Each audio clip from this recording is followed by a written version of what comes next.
Welcome to Season 4 of Creatively Speaking, Food for Thought. I'm your host, Leanna Weller-Smith, founder and executive creative director of Weller-Smith Design. In this episode, we're thrilled to bring you the inspiring story of Maggie Green, who you may know as the host of the popular The Cookbook Love podcast. Maggie is a culinary expert whose remarkable journey from private chef and dietitian to cookbook author, cookbook publishing expert, and coach will leave you inspired. We truly hit the trifecta in this episode. During our conversation, Maggie offers invaluable insights for aspiring authors and food enthusiasts alike. She shares her transformative experiences, including her collaboration on the 75th anniversary edition of the iconic Joy of Cooking, and she unveils the secrets behind navigating the diverse paths of publishing a cookbook. Join us as we explore Maggie's expert advice on turning your culinary passion into a tangible legacy, offering listeners of all ages the encouragement and tools needed to pursue their publishing dreams. Whether you're a seasoned chef or a budding cookbook author, this episode promises to be a feast of knowledge and inspiration. Let's dig in. Hi, Maggie. Welcome to Creatively Speaking. I'm so excited to have you here and chat with me today. Yes. Hi, Leanna. I'm excited to be here as well. Thank you for having me. Yeah. So I can just say this. I've been listening to your podcast for forever, and I absolutely love it. And you are just always a wealth of knowledge. And the people that you have on your podcast are always so interesting, and you cover so much. But that was my first foray into understanding you and what you do. And I feel like I've kind of hit the trifecta here when it comes to the perfect podcast guest, because, you know, we talk with a lot of self-published authors. We talk with cookbook authors and published traditional, all the things. But you actually have this experience that covers all the different range of pieces of the puzzle, from editorial to publishing and beyond. So I would love, before I just start talking too much, just for you to introduce yourself, let the audience know who you are and what you do. Yes, that'd be great. Well, my name is Maggie Green, and my umbrella business is called the Green Apron Company, after my last name Green, and apron implying all the things that I do in the kitchen and connect with people and the things they do in the kitchen.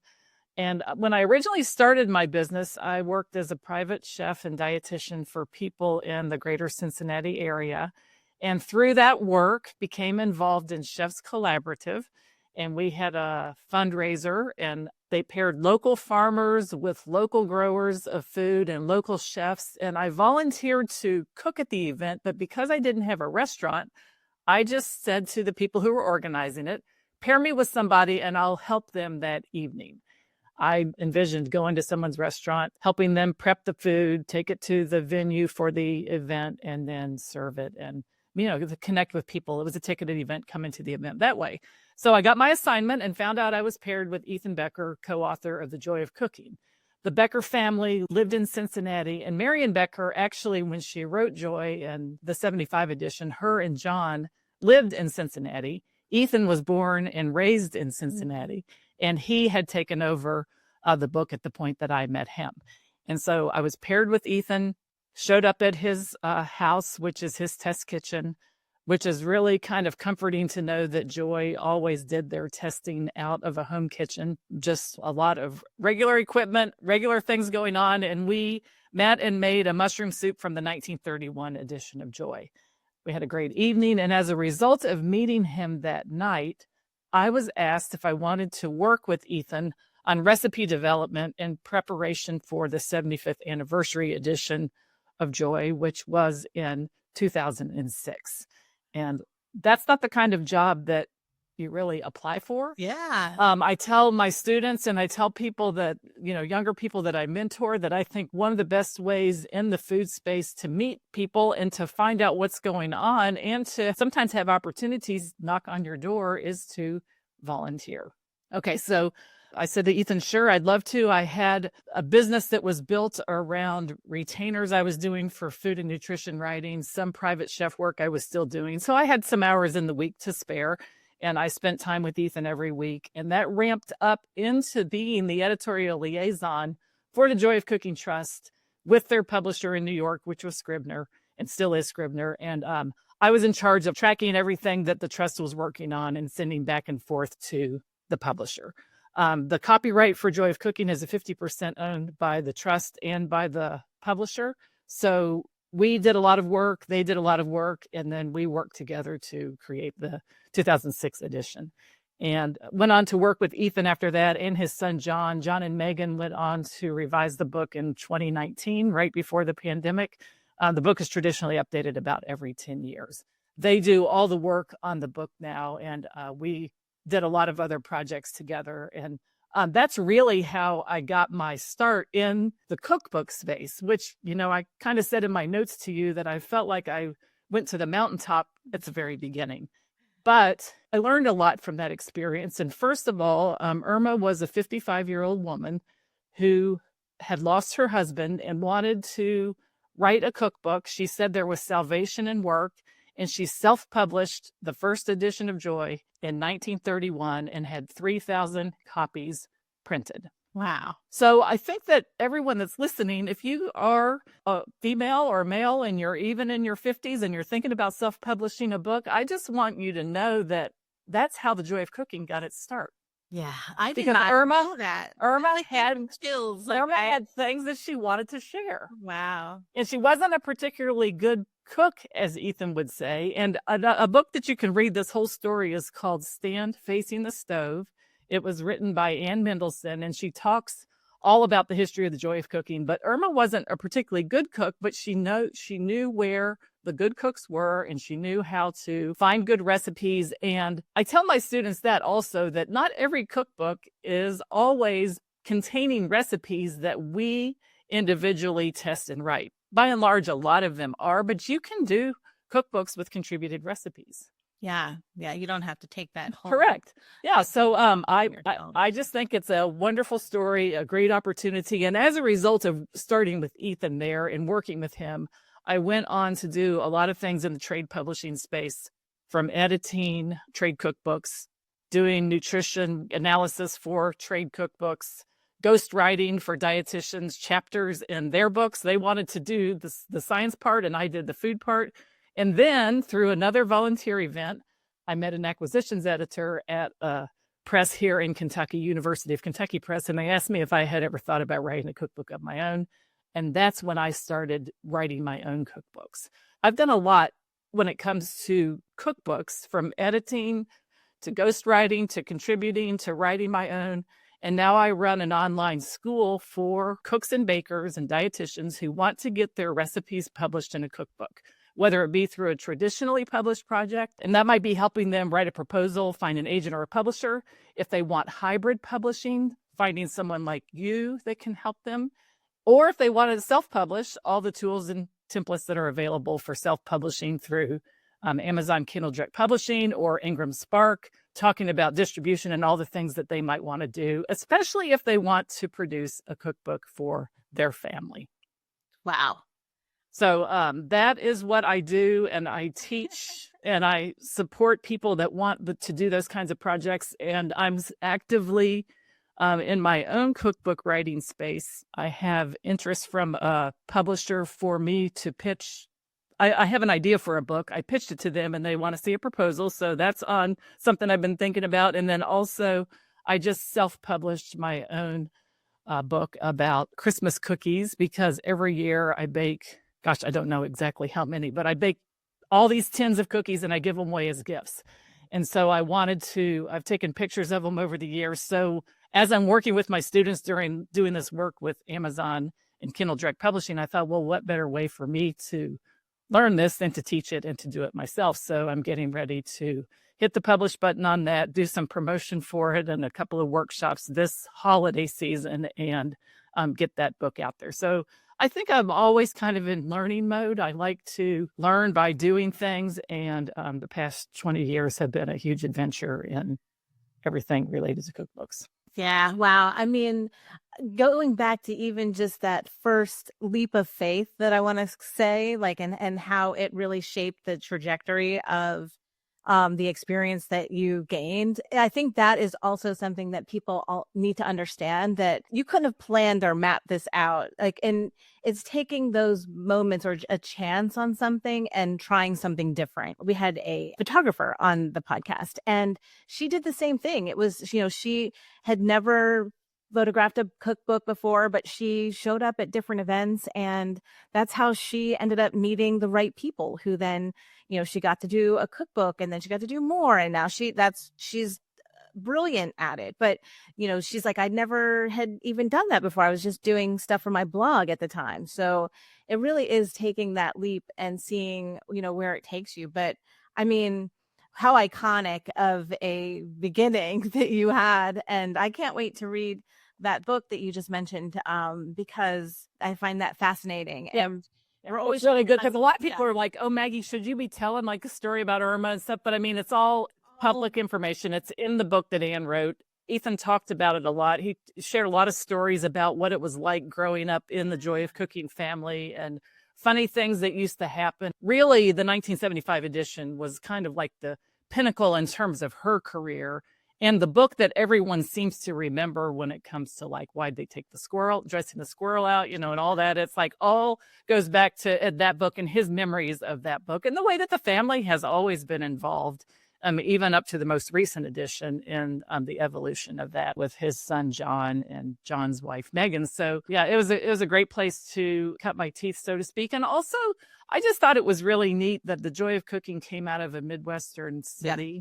And our publisher was on the coast, but it was nice. And of course, I never would have met him if he hadn't have been here in Cincinnati. And it was just a really wonderful person to get to know, and obviously a book to work on. And it was a leap of faith. I've often heard like we get inspired to do stuff. Like we might get inspired to read a certain book or to text a certain person or to reach out to somebody. And if we resist that inspiration, we'll never know how life would have unfolded, because we're stopping ourselves from doing things that we don't think we could or should be doing. But there is not really like any police in this work.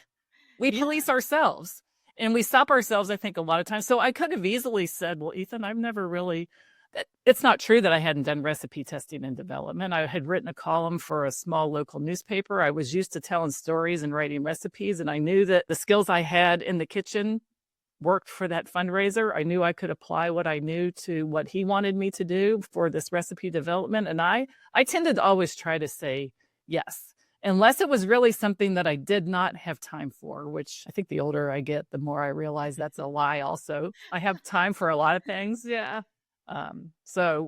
We make time for the things we really want 100%, to do, right? 100%, like 100%. It's just like with my son in school. I'm like, I can see what you really enjoy. Yeah, it's clear in your grades, and it's the same for us too. And, you know, you put that effort towards something that you're excited about. And I think even if we work full time, there's probably 3 or 4 hours of the day that we're not really using for anything creative. And I'm talking about outside of work and outside of sleep. I bet there's a couple of hours we all have. And the older I get, the more I realize I don't want to spend that time consuming whatever I think I need to be consuming. It could be food, it could be drink, it could be social media, it could be anything. I want to be creating something during that time. And I think that self-published cookbook projects or meals or food, connection with other people, creating those things is a very valuable way to think about those few extra hours that I have during the day. Even if it's connecting with my creative self, connecting with myself maybe through journaling rather than consumption all the time. Yeah. Yeah. Oh, I agree 100%. Yeah. So what I want to kind of circle back to something that you touched on, which is, you know, there's so many different paths to publishing, and that's really what this season of Creatively Speaking is about. And like I said, I feel like you're the trifecta, because you've hit on all of them. You've either edited books, you've been an author, you're helping people to self-publish. So if you could give us just your synopsis of the different models that are out there and available. I always think that you have a really succinct way of explaining them. So I would love for you just to kind of give everyone your take on the three. Yeah, I'd love to. I think of publishing just as a big umbrella. First of all, it's an umbrella word for making our recipes and stories public. And I'll talk about cookbooks specifically because that's what I work in. but making them public, not having stacks of recipes like piled up like I do in this book in my kitchen that nobody has access to. And the stories that I have about food, it's saying I'm going to share these with other people. And I always say it's sharing them with the hope of helping them to heal, maybe to learn something new, or to have a little bit of fun in the kitchen. I think kitchens are wonderful for all three of those things. Okay, so big umbrella. And then I think, well, okay, so the next thing I'd probably need to think about that's going to really drive the path I'm going to take specifically is, who is this book for? Okay, so I'll use a couple of examples and stories from my own experience. I had a podcast listener that didn't cook. She had a stack of family recipes, tons of stories, tons of photos, and she wanted to publish a book for her family that contained all of these family memories. If that is your people, your who, then a self-published book or a hybrid published book, if you want someone to pay someone to help you put it together, is probably a good avenue for something like that, because it's not like you have an audience of people that are waiting for this book other than your family. But I think the important thing about the family projects is I would be willing to bet that there's more cooks and bakers out there right now, maybe even listening to this, or you might know someone that that's the kind of book they desire to do. And I think that the online space and different tools and templates have made this even more approachable than it used to be. Yeah. So self-publishing means that you wear all the hats of the publishing process. If you're going to self-publish it, you have to collect all your recipes, organize them, decide the ones you're going to organize, put them in the order that you want to put them in, find some sort of a way to lay out the interior of the book, create a table of contents, an index, all the things that go into a book. You can literally pick up any cookbook and look at a page through page and just recreate a similar page like that for your book. You can publish it. You can lay it out on Canva. You can use Microsoft Word. You can use InDesign, which is an Adobe product. That tends to be one of the more, I think, pro or high-end pieces of software, but Canva is very approachable to use. I used Microsoft Word. I liked it because of the features it had for inserting table of contents and an index. They're all able to be learned. And if you're unsure about that, find someone young in your life who is tech savvy that can help you. I had a woman that took the course. She had all of her recipes, but her daughter helped her. She was, I think, a senior in high school, or maybe a freshman or sophomore in college. And she was very quick at the kind of tech things that her mom needed her to do. So that's, self-publishing. And if you don't want to take the time to learn the tech or have someone do the tech, then I think for family books or restaurant books, if you have a restaurant audience, a hybrid published book would mean that you are paying up front for someone to help you do the layout, the design, the printing, and the distribution of that book, so that you can get it out there. The distribution, if it's a family book, is probably not that broad. But if you have a restaurant book, or if you have a bakery, I think that there's been beautifully hybrid published books that, are uniquely designed. They're wonderful books. And if you have a tasting room at a winery and you want a beautiful book in there to sell to the clients that are coming in to taste wine, or a restaurant book, bakery book, I think that it's the way to go for something like that. And you probably have. And there's a lot of great comments about that. There yes, now. 100%. So the hybrid publishing just means that you're paying someone to do the publishing for you. Right. Then I think about agent-assisted publishing, which is where you find someone to work with you to help you find a traditional publisher. Agents can help open doors to publishers that you can't unlock yourself. They know what some publishers are looking for. Some publishers won't entertain a proposal from someone like me unless I had an agent. They're your friend, they're your partner. They'll help you refine your proposal to traditionally, and I believe that the rate for paying a publisher is still around 15%. Mm-hmm. That means for every dollar that you make from a traditional publisher, you're paying the agent. Out of those advances or royalties, about 15 cents for every dollar. And then you would get the remainder. So agents aren't paid up front. They're just paid from what you earn. Now, some agents do offer courses or classes or maybe opportunities to work with them. Maybe it's for media training or, something like that. That could be a whole separate part of what they do. But by and large, book agents are there to represent us to publishers that, like I said, we couldn't get to them unless we have an agent. Yeah. But in the realm of traditional publishing, though, there is a space for people who can pitch an idea to a publisher without an agent. Mm-hmm. It's non-agent assisted publishing or unsolicited proposals can be sent. I talked to a cookbook author the other day who used the Chelsea Green publisher. They do not require an agent. He had an idea for a book. He sent it to them. They made a couple of suggestions. He refined it, sent it back, and then he got a contract with them. So it is possible that you can find a traditional publisher. And what traditional publishers do then is they do all the layout, the editing, the design, the distribution, and you don't pay them. Yeah. You get a royalty off the sale of the book, usually paid up first as an advance. And then after that, if your book earns out, you would make more money on top of that. So I think the biggest question is who this book is for. So if you have a thriving business, maybe it's a nutrition business, or you have a platform of people that you teach to cook or something in the food space, and you have a platform, meaning that it's an audience of people that you engage with on a regular basis. Those are the kinds of audiences that publishers, traditional publishers, love, Right. because they're kind of like a built-in readership. Publishers are in business to sell books. Yeah. But I always tell I they think have books, right? And I think authors should also be in the business of selling books. Yes. Right? Yeah. You know, whether they're in any of those through lines, right? So you can think about your potential to sell books. The higher the potential you have to sell books, the bigger the traditional publisher you might be able to attract. Right. But if you can sell a lot of books through a wine tasting room or through a restaurant or through a bakery, traditional publisher might not be interested in that particular type of book. That's where hybrid publishing, I think, is a really valuable option for people to have a book like that made. And I've seen a lot of restaurant cookbooks that are done this way. They're beautiful cookbooks, but people buy the book because of the restaurant. Right. And they can invest in the hybrid publishing. They usually break even and then start to make money. They pay the publisher up front, I guess, the kind of work that you would do. Yeah. But if it's a family book, I just think that I got tired of people wanting to write family books and not thinking that they had an option. Mm-hmm. Yeah.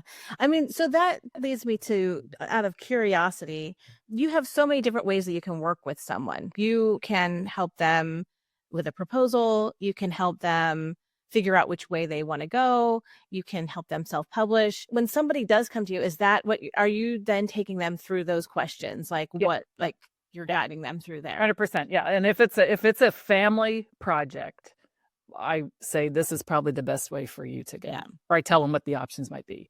If they had a restaurant or a bakery or a winery or a tasting room, I've had experience with people doing all of those kinds of things. We would talk about the options then. Mm-hmm. And if they have an audience or a Substack newsletter or a blog, something where they have an engaged audience and it's growing and they feel like a cookbook would be a nice part of all that, then, I say, sure, I think there's no harm in it's free to send a proposal to a publisher.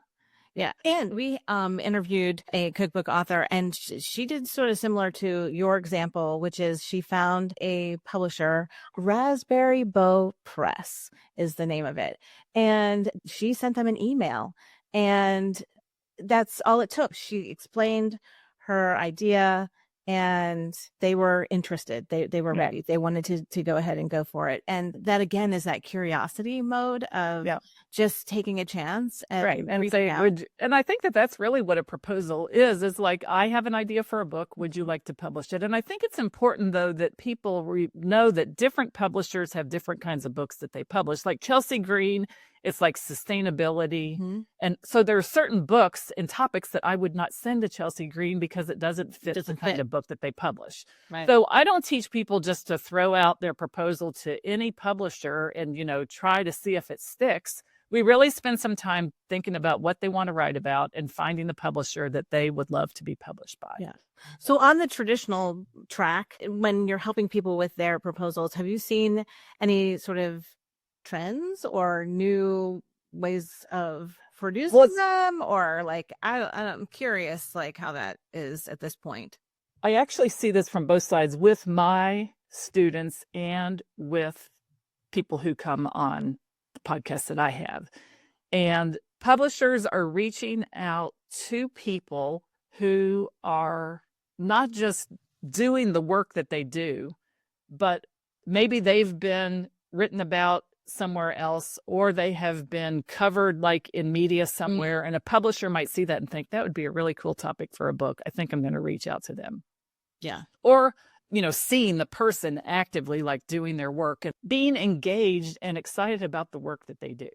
Now, then when I work with people on writing their proposal, I always say the proposal is important, but having a platform and like what you stand for and the audience that you've built, I always say it's like a parallel train track. The proposal goes down one side, but if you're not actively engaged with an audience that is growing or that you're talking to, it's almost like the train doesn't really go down the track very well. You almost have to have both of those. So when we're working on proposals, we're also talking about platform at the same time. Yeah. And platform is a word I think that's kind of like thrown around in the publishing space, but I think of it as visibility. And I tell my students, who has heard from you today? Is it more than just your partner, your spouse, your kid? Yeah. Who are you talking to? Do you have an email list? Do you have a way that you're communicating with people? Are you regularly out there for people to be able to see you and get to know you and engage with you? And a lot of times when people want to traditionally publish or be traditionally published, if they're in the very beginning stages of that, we actually do a lot more work on platform building and engaging their audience than we do on the actual proposal. Now, that said, I have had students that come and take my course, and the platform side is very strong, but then they just have to have the courage to not only write the proposal, and that involves the courage to nail down a concept that sometimes is narrow. It's very well defined. Yeah. It feels risky to them to not write about everything and just to pick something specific. But I always find that something specific that's a little bit more narrow is easy for people to kind of get a feel for what the book might be about. And then the courage to send it to people and be willing to get a rejection. I say yes lives in the land of no. It doesn't mean you're going to get a no, but it means that you have to be open to getting a no if you want to get a yes. That's great. And I think rejection, it's just it's an emotion. When we get rejected, it's all the worst thing that can happen is an emotion that we might have. Yeah. Yeah. And, it's learning too. Like it is learning, 100%. Yeah. Like, especially, what you hope is that you get feedback. I think it is hard if you don't receive any feedback. Yeah. I think people that say they didn't write back at all, but I've had people that will pitch and they'll hear back. Yeah. Yeah. And it could be that the rejection is because this is not the kind of book that we publish. It's not that there's anything wrong with your topic. This just isn't exactly what we're looking for. Or I had a lady the other day that she got the reply back and it said they were making a change in the way they're publishing books, which is good to know. Yeah. So then, or maybe they just recently, or maybe they have it in the pipeline already, so they don't even have competing titles. 100%, right? Yeah. Because if there's someone that they're already under contract with, that is very similar to what someone's going to do, they're not going to put another book out, and it is a competing title. Yeah, yeah. And I think we don't want to make it. We don't want to take it personally and make it say something negative about us. I think that's the scary part for people. Absolutely. So as a writing coach, we do a lot of work around those kinds of issues. Maybe that's surprising, maybe it's not, but about how it is a mindset thing. Yeah. Like, and I think going into anything, whether it's work related, sports related, putting yourself out there in any sort of way, like it is a mindset. It can mess with you if you feel like you're not on the same par as this or that person, or, everyone has their hang up. So it's good that you're covering all of that with them. Yeah. Yeah. And I think also in the food space, let's just talk about cookies, for example, like this Christmas cookie book that I put together. I talk about cookies a lot on my podcast. I think it's an example of a topic that a lot of people really love cookies. They like to think about cookies. Like, I'm a cookie person. Exactly. And how many cookie books are out there? Right. Yeah. And like being published today. I just had an author on about a month ago, and it's a cookie book that was published, in November, and always Rosalind Barenbaum's even written a cookie book. Yeah. You'd think, okay, well, if Rose wrote one, nobody else should, but that's not true, because it's possible that someone needs to hear about the topic through you or through me, because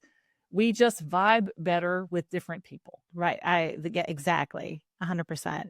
I want to go back to the platform that you were talking about. I also think I would say it's great to have a engaged community, a good platform, people that you're talking with. But what's interesting now is with the TikTok trend is that there's a lot of TikTokers who I've seen that have massive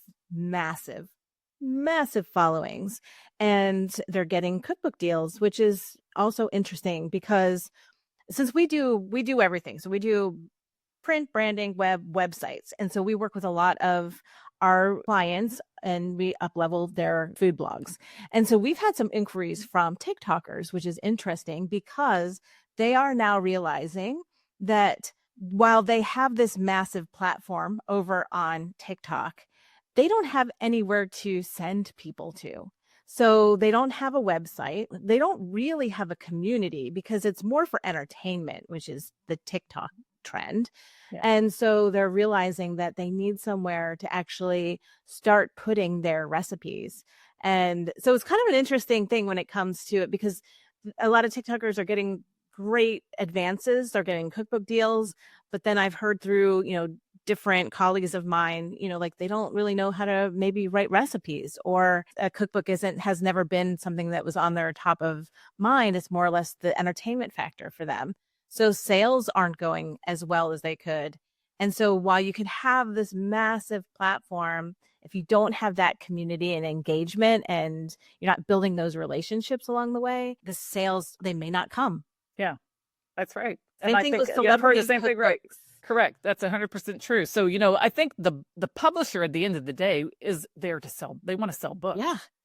And I think this whole publishing TikTokers with a lot of followers has been an experiment for them. Mm-hmm. And I think that the jury's still out about whether the number of followers they have really does translate into X amount of sales. I tell my students, I think you need a home or a hub on the web. If you want a simple website, put up a simple website, use your name as the URL if you want to, or something that you can kind of bellwether, and it's not necessarily connected to a working title you have for your book, because if you're going to get traditionally published, the book title is probably going to change. Right. Don't pick a working title for a book, and don't even really pick a title for your main home or hub on the web title for any book. Find something that's more like broad. That's why I picked, Green Apron. It was always the URL that I just referred people to for any of the work that I did.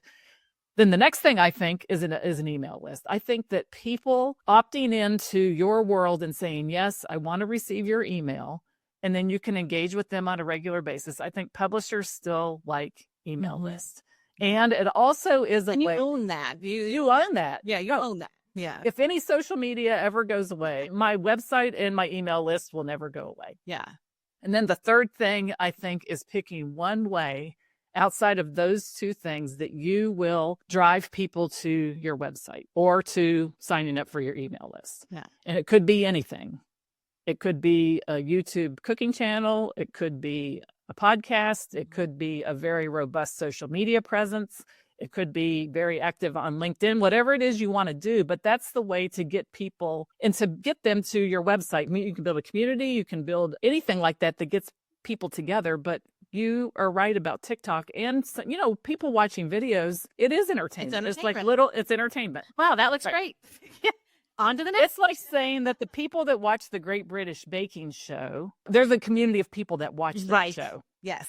Right. Yes. And if one of their people publishes a book, I bet their sales are probably relatively good. I'm guessing. Yeah. It's a commitment to engage in a season of the Great British Baking Show. Absolutely. I think same thing with even Substack authors, like the culinary Substack authors in the culinary space, right? Or, in the food creator space, because if you think about it, they're already proving the model that someone will buy from them. I think that is key when it comes to not only having that community and those numbers in a sense, but to have somebody already committed to paying $35 a year for your content, I think also makes a writer like that very highly desired from And then people say, well, I think I'm going to publish a book. You could tell them about that. I just think it's a valuable thing to do. Yeah. Yep. So then when it comes to the self-publishers that you're working with, what kind of process are you taking them through? Is it a group program? Are you doing that for people? Yeah, it's a cohort. It lasts 14 weeks, and I'm walking them through the very beginning process. We actually do two different types of books. We do a low content book to teach about creating an interior and a cover, and then we move into a high content book. I usually recommend at least 25 recipes.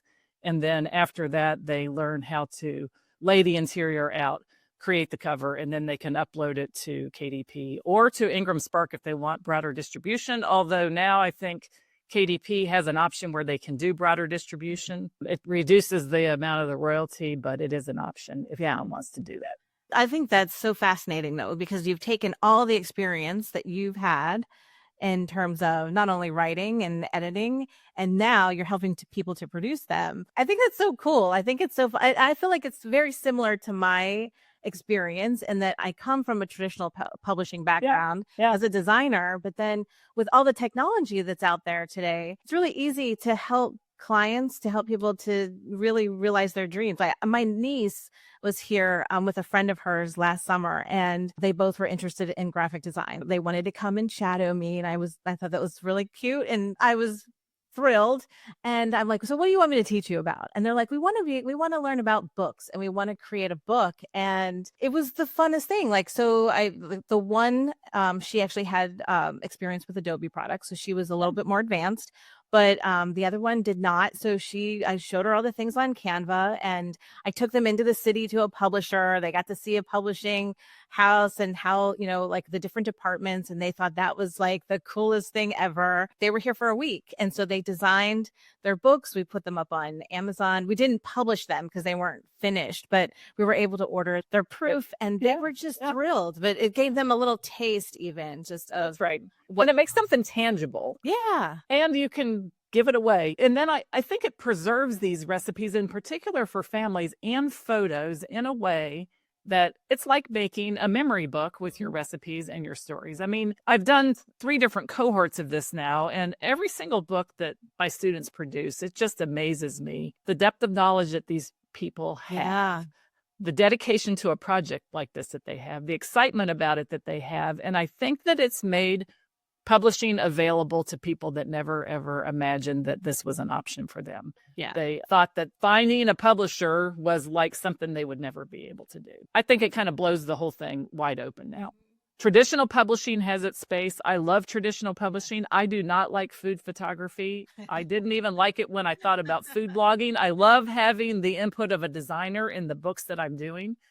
If I write my 5th cookbook, or it'll be my 6th if I count my Christmas cookie one, my 5th, it'll be traditionally published. Like I said, there's someone that's interested in something. I need to write the proposal and send them my idea.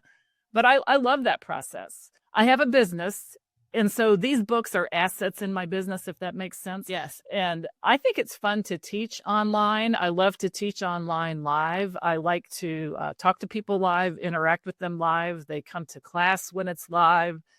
Get to know them as real humans out there in the world, not just in the U.S. Had people in the U.K., Australia that have taken my courses. So it's truly an international audience of people that want to learn how to do this for themselves or for their family. One young lady lived in Wisconsin, and she had a nutrition practice, and she had this whole model that she set up that she taught to her people and her students, but she was like sending them PDFs and copying PDFs. And so she turned that into this really nice book that she can now order copies and take to health fairs. She can send it to them. And, there's just a lot of pride in the work that they do. And it's just very neat to see. Unlike the same experience you had with to see this come to life. Oh, yeah. Like, I feel like for each product that we help produce, it's my baby as well, because, we spend 9 to 12 months together. Even within our space, like, we are helping our clients produce high-end quality cookbooks. You can't tell the difference between traditionally published book and the ones that we're producing. But at the end of the day, like, I feel the same as they do. We have really poured all of ourselves into it, from the editing process, the design process, understanding what their needs are. It's so fun. I get so excited every time we get to work with you. And with the work that you're doing, I think the design and the distribution is like definitely what people need to think about if they're really wanting robust, professional, unique design and they want distribution, then the model that you use with your clients is definitely the way to go. Some people are willing to pay that because they want to get the book out there. They don't want a traditional contract. They don't want to do it themselves. They want to work with a professional like you. Yeah. And they like that control. 100%. We've had clients who they have been traditionally published in the past, and they loved that experience because it gave them that sort of visibility, and it gave them that insider knowledge of how the process really works. It helped them to make their decision then to move on to self-published because they knew that they could control certain outcomes. Like maybe the publisher wanted a different title, or maybe they wanted them to scale back and focus on a certain niche or something within their own breadth of knowledge. And they felt like that kind of pigeonholed them. So it's kind of interesting how they took that experience, they learned from it, they decided for the next, this is how they wanted to do it. And they have that option, which is right. cool. And I think many of your clients, if they're food bloggers and they have a robust audience, they've got their audience built in, and those people are going to buy their book. And I know, thinking of a couple that I believe that you worked with that I also talked to on my podcast, and they said it's been a great to have this robust food blog and now to have their recipes packaged in a book. It's been such a great way to, and some people interact with both. They want the book and they still read the blog. Yeah. Or they've been fans of the blog, or they turn to the blog. But there's something about a tangible cookbook that really lights some people's fire, so to speak. Oh, I just love the tangible part of it. Now, I've heard that cookbook sales have dropped, but I have a theory about that. I think it's because they skyrocketed in 2020. Oh, that absolutely. I've heard that they've dropped it. I would like to compare them to 2019. I think compared to 2019, it's higher. Right. And obviously 2020 was that big burst because everyone was home and they wanted ideas. But I do think it has leveled off, and I feel like the pandemic gave us a resurgence for cookbooks. And I think people appreciate that now. It is nice to not be on the computer or to not be on an iPad screen. You can go through, you can look at all these beautiful recipes and the photography and say, this is what I want to make. You can give it to your kids and say, hey, what do you guys want for dinner? And they can just go through and find it. And I just think that there's so much value in having that, like you said, that tangible product. 100%. And because when we're in a kitchen cooking, we're using knives and cutting boards and ingredients. I mean, it's a tangible environment. And I think a book fits perfectly in there. And I've always, even when I'm writing and developing recipes, I'm a notebook and pen person. I usually don't use anything digital even to take notes in there. I'll go to my computer and then type the recipe up or get it in a format to share, but I don't actually do that while I'm in my kitchen. I actually feel stressed out. Like when I'm in the kitchen with my iPad, I actually feel stressed out, like cooking, because I'm like, where's I at again? And the screen, like goes off after. Then it turned off. And I'm like, oh no. But I will just admit I'm a disaster in the kitchen because I think a book can get splattered. Fine. Like, I'm totally cool with that. I actually like when my pages stick together. Like I'm like, that's the recipe I'm looking for. It's right in between those two pages. Because that's the love that you're putting into like what you're making. And that's right. I love that. So that's right. And I tell my students too that there's a lot of people that love to read cookbooks. They cook, maybe. They bake, maybe. But as a genre of book, people like to read the stories. They like to read the head notes. Some people love to read recipes. So there are people that interact with cookbooks that maybe never even really cook out of them. So I have a large collection of cookbooks, and I haven't cooked out of all of them. I've looked at most of them. I've spent time with them. Couple that I've gotten recently, I think are really like text heavy, a lot of reading, and I can't wait to dive into them. But it's a great genre of book to read. I think it kind of is a little bit of, they call it like armchair travel, going to different cultures, learning about ingredients and food, about people and the way that they cook and the kinds of things that they do. So I think even if you love to write and you love to cook, then, you can kind of have a double whammy there of things that people might enjoy. But know your audience, and know if you think your audience would enjoy that. Right. I have one other question about your experience, which is, since you've published, so now you're in this process of creating a proposal for your next cookbook. What has changed? You've been in this industry for so long. What has changed even for you? Like what I need to do if I'm going to write the proposal, and I feel very strongly about this. When I get traditionally published, the books that I propose and the books that I write, I live them. I'm not writing about something that's just like pie in the sky that I don't do. You would never find me writing a book about wedding cakes, for example. I think to write a really good wedding cake book, you probably need to make wedding cakes and transport wedding cakes and set up wedding cakes and all that kind of stuff, I would think. Now, I could try to write one about wedding cakes and not do it, but I believe you need to live it. And I think this is where, when we write cookbooks, we become what we're writing about. So the topic that they want me to write about and that I pitched requires me to buy my ingredients in a different way than I normally do. Oh. And cook in a way that's a little bit different than I do right now. Mm-hmm. So you have to immerse yourself in that. I have to immerse myself in that. Yeah. Now, the flip side of that is I think if you want to write a book about a holiday, the best time to write the book about that holiday is during that holiday. I don't know how magazines have a 3-month lead time on Thanksgiving. Oh, I know, right? And they're doing it in July. I don't understand that. Yeah. As a matter of fact, with this Christmas cookie book, I laid it out in the summer of 2023. And last Christmas, I used the book to bake my cookies. Yeah. I'm going to have to get a copy because that's my passion. So I love cookies. Yes. And my husband and I, we have not done this in a few years, so I might have to bring it back.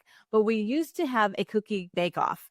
Yes. And he would pick some cookies and I would pick some cookies. So he would bake cookies and I would bake my cookies. And then we would take them around and be like, which cookie do you like better? Yeah. And we'll tell you who made what. And we always had so much fun. And that's how we found different cookies that we love to make every year. Because you tried, but it's only one. You could have a cookie bake-off every month, I guess. No. If they're doing it around the holiday, you see how you live that during the Yes. Right. I love it. And so I'll have to grab your cookie book because now I'm finding I've mastered the certain ones that we know we love. And so now I'm like, I need to add to this repertoire. And that's these are the ones that I have mastered. These are ones I turn to. And then I do what I call it a 9-day baking sprint. But in the middle of December, I start around the 7th, 8th, or 9th of December, and I go for about 9 days. And every morning I cook a couple of batches of cookies. And then I get dressed for work and I work. So just with this short period of time, I can bake a lot of things. Now, the other fun thing about this is in Kentucky, it gets cold this time of year and we have a garage attached to our house. So I set up tables out there and I can store the cookies all sealed up in my garage. So it's this built-in refrigerator. And so it's really fun to watch the table fill up. And then after I bake things, I bring them all in. I open up all the tins and boxes and then I pack them assorted boxes of tins to get neighbors I give them to. I have a couple sisters that live out of town I send them to.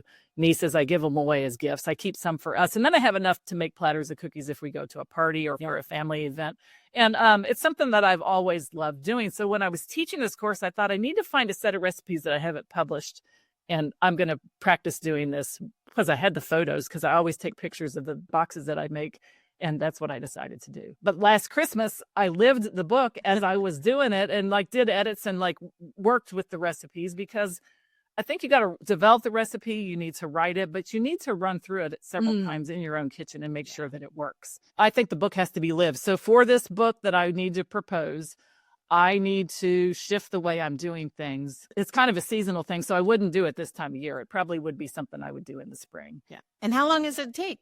To write the proposal? Yeah, or even say they approve it. They say, yes, let's go for it. And then if they say, let's go for it, I think they usually give me 9 months to a year. But the heart of what I would do would be during a certain period of time. And then I have all the key information and then I'm making sure that everything's, filled out because, expanded on and stories are included. I'll need a resource section. I'm suspecting that if I propose this and I'm under contract next year, it probably wouldn't come out until 2026 and maybe 2027. Maybe that's the thing about a traditional timeline. And sometimes it's 1.5 to 2 years out. And a lot of people don't like that, but I always wonder what this sense of urgency is with people. And especially, I'm afraid someone's going to steal my idea. Yeah. I said, well, guess what? There's really not any new ideas in cookbooks. It's only new because you're the one that's expressing it. Through you. Leanna, you and I could write about Christmas cookies and it'd be 2 different books. Exactly. Oh, 100%. It would definitely, Maggie. I know, but that's the nice thing. Some people need to hear it your way. And so it would 100% be